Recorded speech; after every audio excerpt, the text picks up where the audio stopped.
What's going on, world? What's happening? Alright, we are KC Vibe and we're back for yet another podcast. And today we're going to go live on Facebook. Yeah, for the first time ever. You know, I'm kind of excited about this. You know what I'm saying? You're going to put the faces to the voices and, all that good stuff. I'm not saying that she a dude, I'm a female, but you know how it go. Anyway, go ahead, set your tea up. We finna get into it. Y'all ready? Let's go. Hey, I'm trying to see how to share this right here.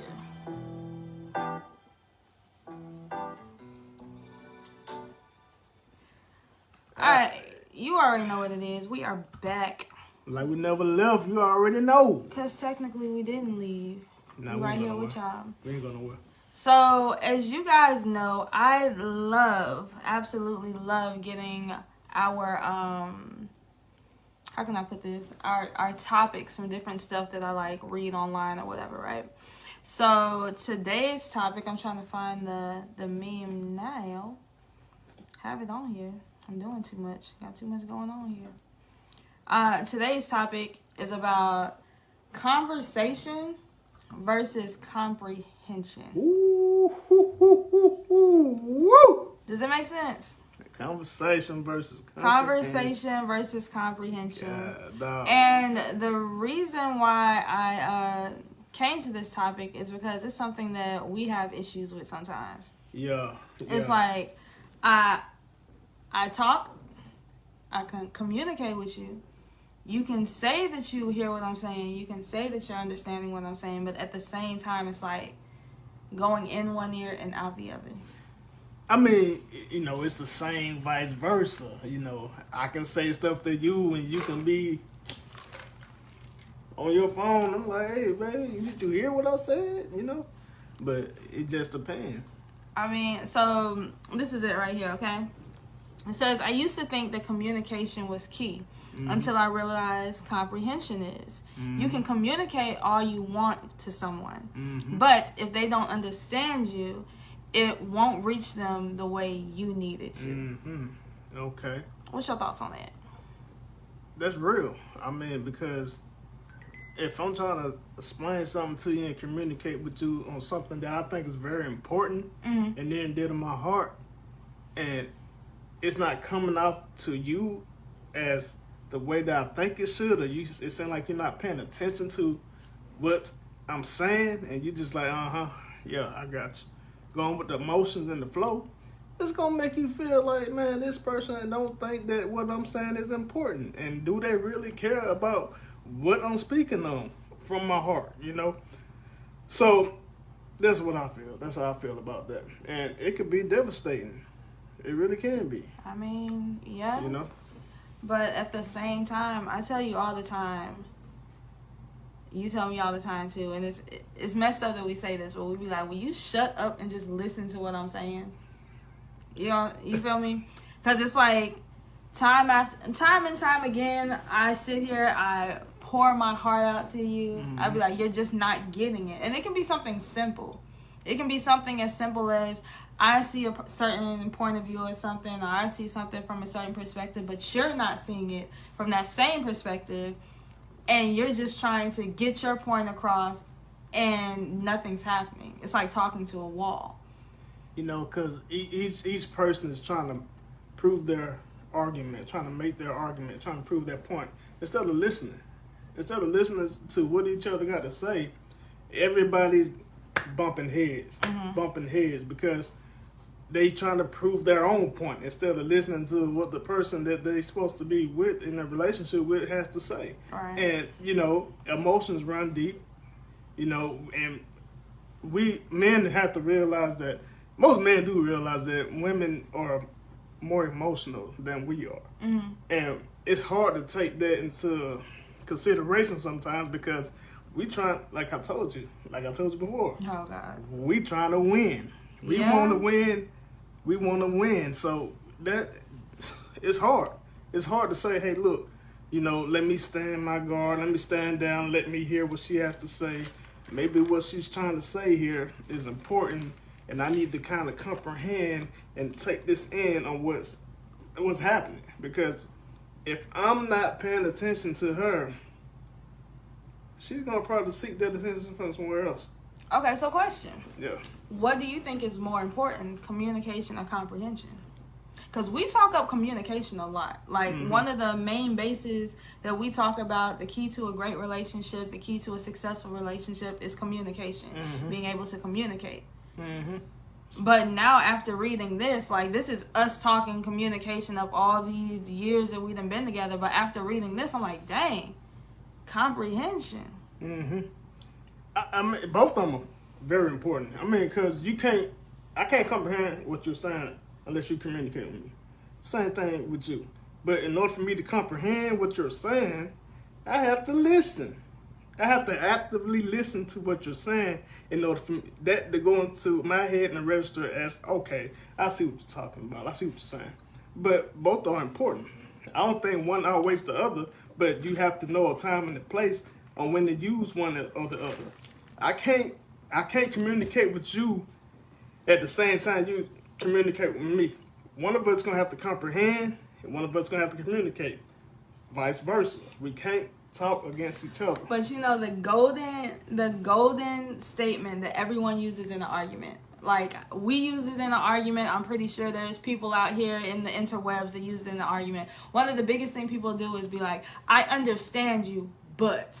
But. I understand you, but. And it's that comma but that makes you just be like, okay, everything you said before that just goes out the window because you're not understanding me. You're not comprehending what I'm saying. But me personally, I feel that this can go far beyond relationships. This can go into even us as parents. We can communicate with our kids, right? But if our kids don't comprehend us, or we're not comprehending our kids, it becomes a bigger issue. You know, and there's been time and time again where, as a parent, you want to get mad, you want to fuss, you want to fight, you want to get your point across and all that with your kid, because in the words of parents, been there, done that. But sometimes, even as a parent, I find that I need to shut my trap sometime and just listen to what my kid has to say. That's hard to do. Because it is. Because you know, pride goes a long way. It does. Especially when it comes to us adults. And you're like, oh man, that's a child. Well, I ain't got to listen to that kid. That's a child. Why I need to listen to a child? Look, if you communicated with your kid and actually listened to what they had to say, some of the stuff that happens in your household, and you're trying to figure out what's going on with little Susie or little Johnny or whatever, you know what I'm saying? These are just names I use. Little Susie, little Johnny, whatever.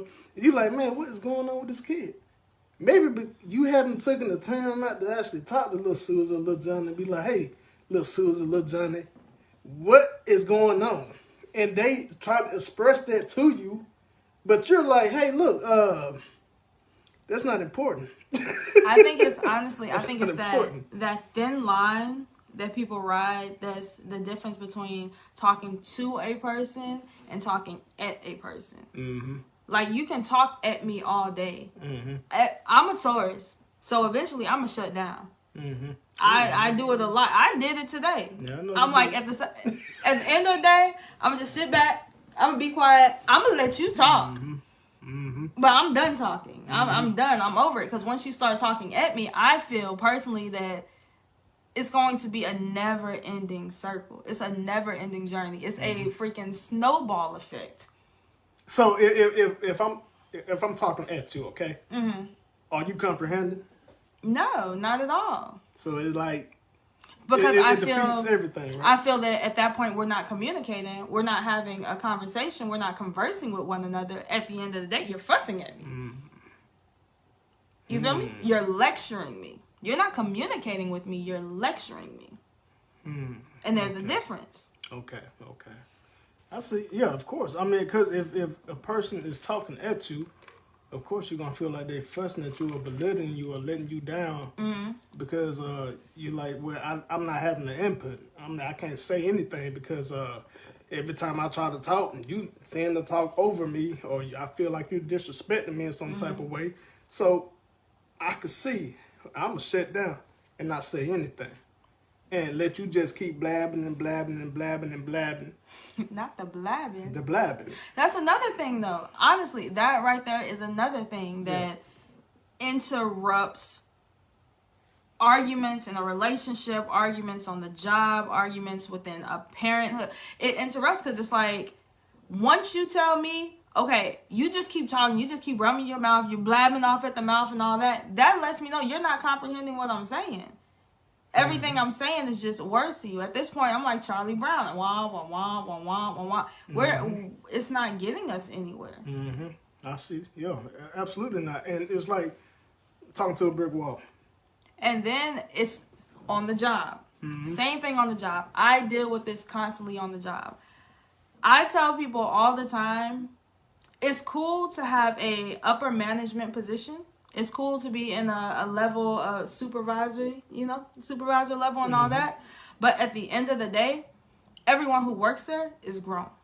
And you have to treat those people as such. Yeah.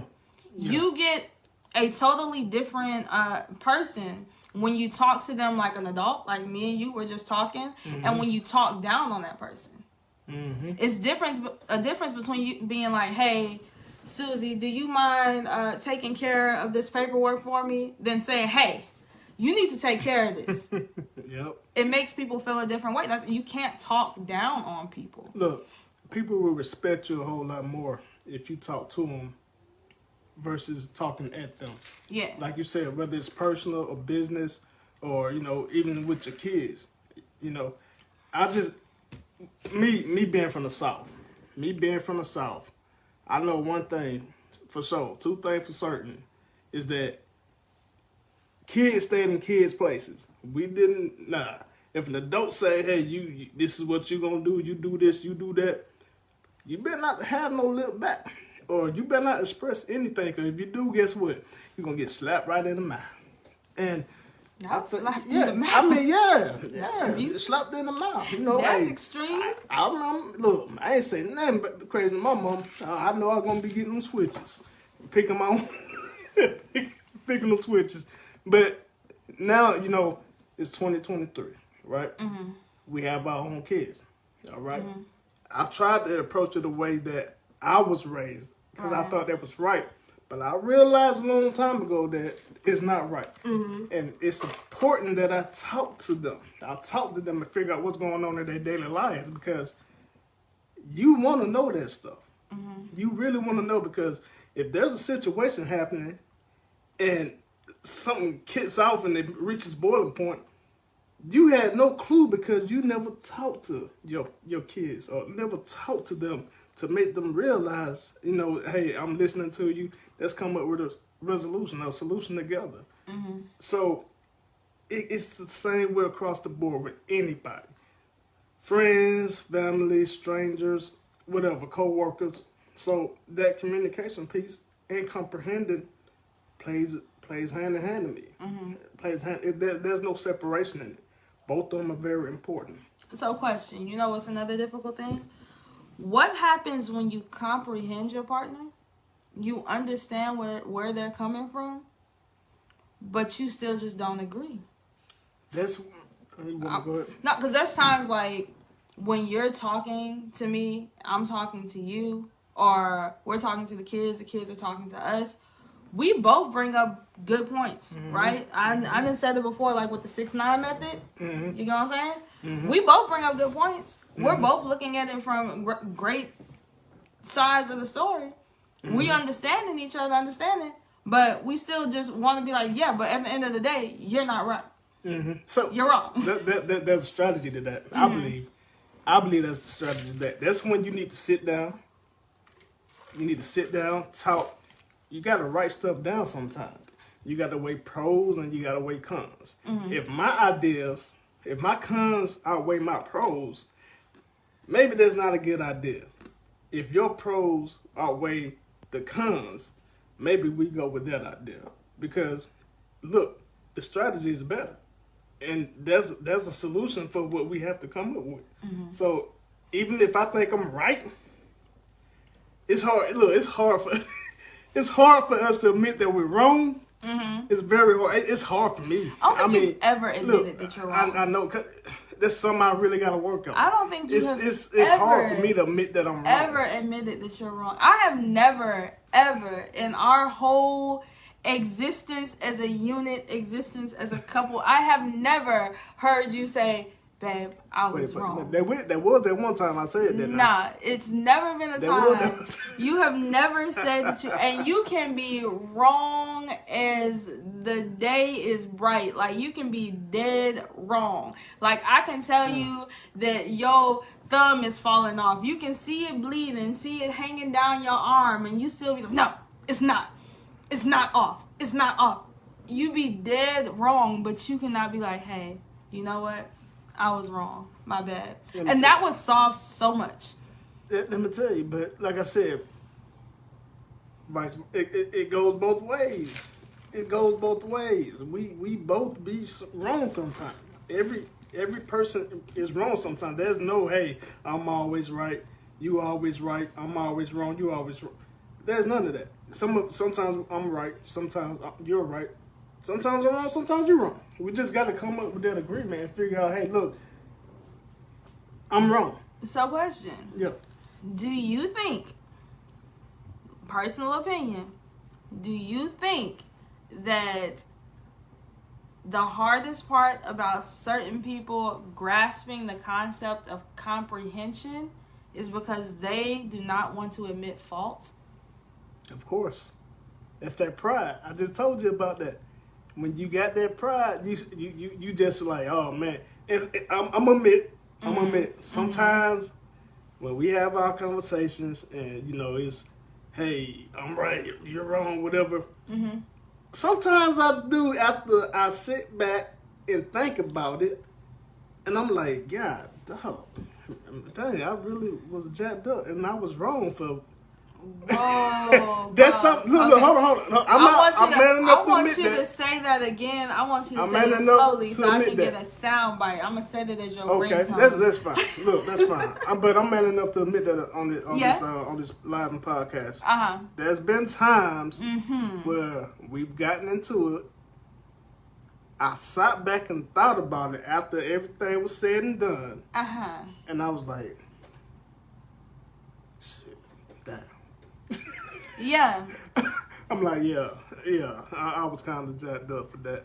I mean, so, I know. I mean, yeah. I know, because sometimes I do have to be like, look, when you get your head out your own butt and you sit back and you think about this, you gonna realize it. But you never come back and say anything. Because that's like, and 94% of problems in relationships can be solved if you know that you're wrong, you admit that you're wrong, you apologize for being wrong, and then we can just go floating through the rainbow after that.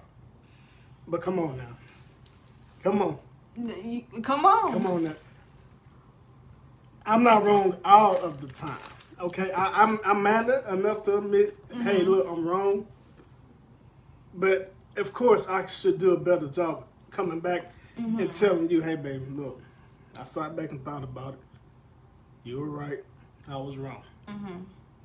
That takes a lot for a man to do. It really does. It's not easy. I don't know what it is. I don't know if it's our physiology or whatever. You know what I'm saying? The way you're wired. The way that we are hardwired. It's just hard for us to do that. You know what I'm saying? But you have to be man enough to do it as well. You know what I'm saying? If it all ties in together, you can honestly say, okay, babe, after we sat back and communicated today, and I actually took time to myself to comprehend what it is that you were saying, I now see my fault in things. Yeah, but like I said, it goes both ways. Could you do that? If you know that I was right about something? I'm woman enough to admit when I'm wrong. Say I'm not. Say I'm not. I'm gonna just say this. A lot of these people say I'm not. I am woman enough to admit when I am wrong. In multiple scenarios. One thing that you can't do, which is something that we need to address as parents, when you're wrong, you can't go back to the kids and be like, hey, I was wrong. I'm sorry. And one thing about that is a trickled effect. Okay? So you're raising sons and you're passing down that generational curse of being hardwired all crazy, and you letting your son know, okay, when you wrong, even if you know you wrong, you hold on to that manhood, you hold on to that pride, dude. You don't want to admit that. And at the same time, you're telling your daughters, even if your man know that he's wrong, and you know that he is wrong, just let it go. That's not fair. I'm not agreeing with that because of the fact that if I did something wrong, even with my daughter, you know, if I said something wrong to her or hurt her feelings in any type of way, any of my daughters, especially my daughters, I go back and talk to them and be like, hey, look, I shouldn't have did that. I shouldn't have said that. Daddy, apologize. Now, what about your sons? My sons? It's more difficult for you to do. I'm not going to say it's more difficult to do. It just, to me, I apologize. I mean, AJ, he's a baby. You know, he's not a baby. He's a baby. He's old enough to comprehend. My 14-year-old, okay? Look, it's not easy. It's not easy out here, especially for a young black man, okay? It's not easy. So when he does something that he's not supposed to do, he gets punished, right? But if I feel like, okay, I probably shouldn't have punished him in that way or taken this away from him like that. Oh, you said punished. Punished? Yeah, punished. Punished? Punished, yeah, that's the word, right? It sounded like you said punched. I was like, who is punching? Nah, I ain't punished? No, sometimes I want to punch somebody. Punished? But, punish him, and I feel like I kind of like took it overboard by taking too much away from him or whatever, or not giving him them Jordans he wanted for whatever, you know what I'm saying? I come back and realize, hey man, you know, he a kid. He's still a kid. He's going to make mistakes. Hell, I made plenty. Plenty of them. So let me sit back and analyze the situation. So there's been times where I don't apologize to him, but I have conversations with him. That's the issue. We have conversations. You're missing the key point. Breaking the generational curses. Like, you were not apologized to. So moving forward, you're not going to apologize. Man, I wish my parents would apologize to me. Exactly. And that's the life that you're living now. Where I'm like, babe, you know you were wrong. You need to apologize. I ain't apologizing to no kid. Yeah. That right there is a generational curse. Did your mama ever apologize to your mom and dad that they did? Yes. Because you have to. That's why I'm the way that I am. You have to be able to admit that you're wrong and be like, hey, I agree with that. My bad. I agree with that. Because if not, you're setting people up for failure. You're sending your kids out in this world to be people who communicate but not comprehend situations, and they're going to end up in the same boat with their kids. I understand. And that right there, it triggers kids. It makes kids be like, dang. It does. Because you as a kid, when your mama or your daddy was dead wrong, you knew that they were dead wrong. You had proof. You written essays. You knew that they were dead wrong. But they couldn't come to you and apologize for that. It made you feel a certain way, didn't it?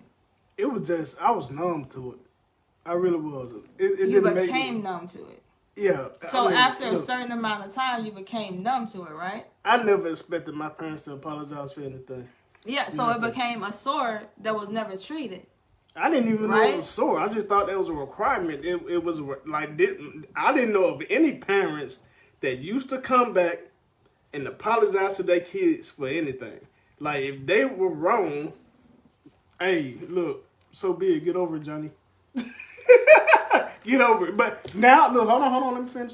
Now, since I'm older and I realize, hey, as a father, as a leader in this household,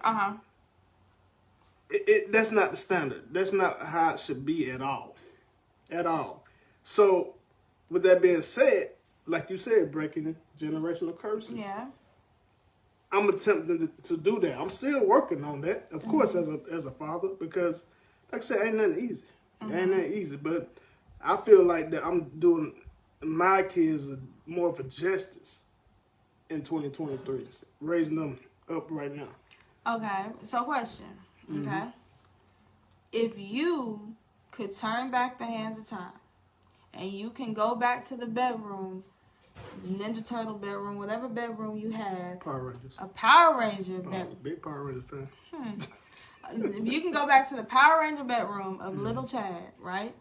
And you can go back to that moment. If your parents were able to come to you and be like, hey, I'm sorry, how would that affect you now?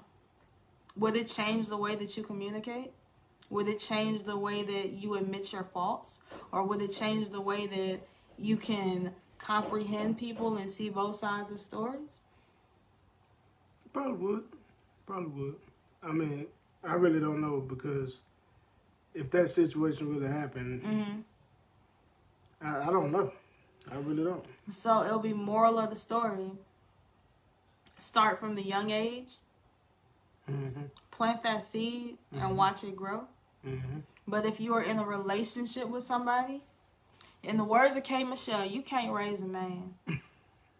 You know, you can't raise a man. He's already a man.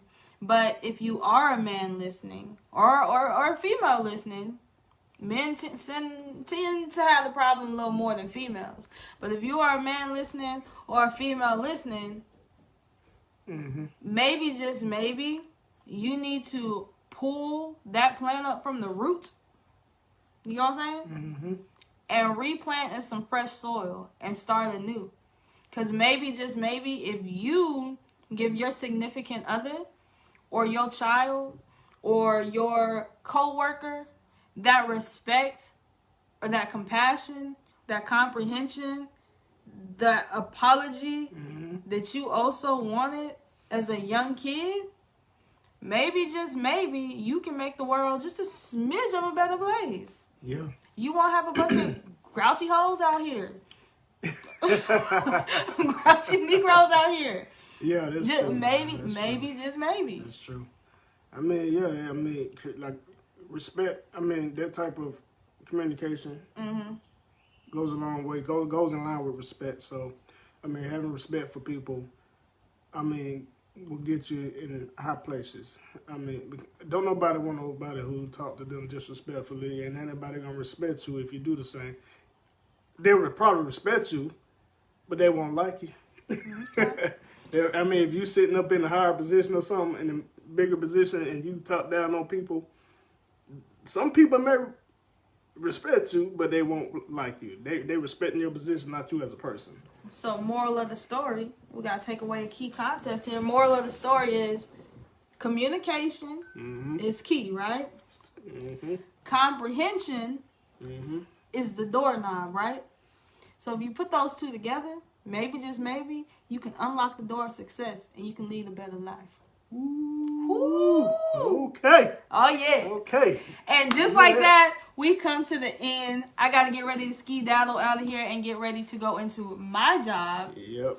So, you want to start with your socials or you want to start with mine? Y'all already know me. I always forget my stuff. I ain't gonna lie. Like, you can find me on TikTok or Snapchat or Instagram. Got the same moniker, at MartyMar86. Got the same what?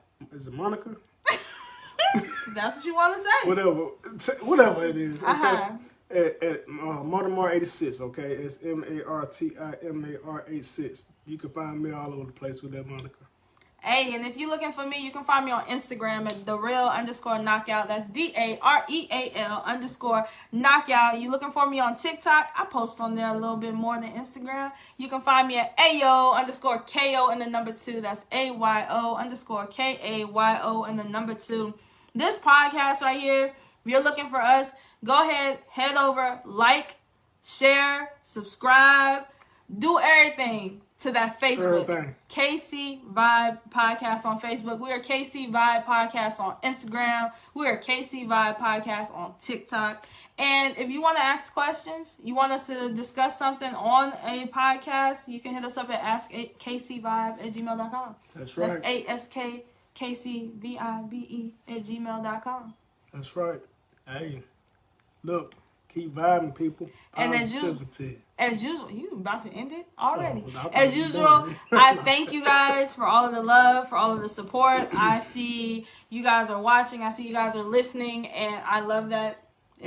It makes me feel all warm and fuzzy and whatnot in the inside. So keep doing that. I just ask that you guys go out and share. If you hear something on this podcast that touches you, go ahead and share it with your mama or your daddy or your cousin or your sister or your brother. Share it with your cousin Pookie on your dad and mama's side that you don't even know. Both sides? Yeah. It be stuff like that happening in the sometimes. Alabama? Yeah, roll tide. If you guys like this live video and you like us going live and you want us to go live more often, please let us know. Yeah. Please let us know.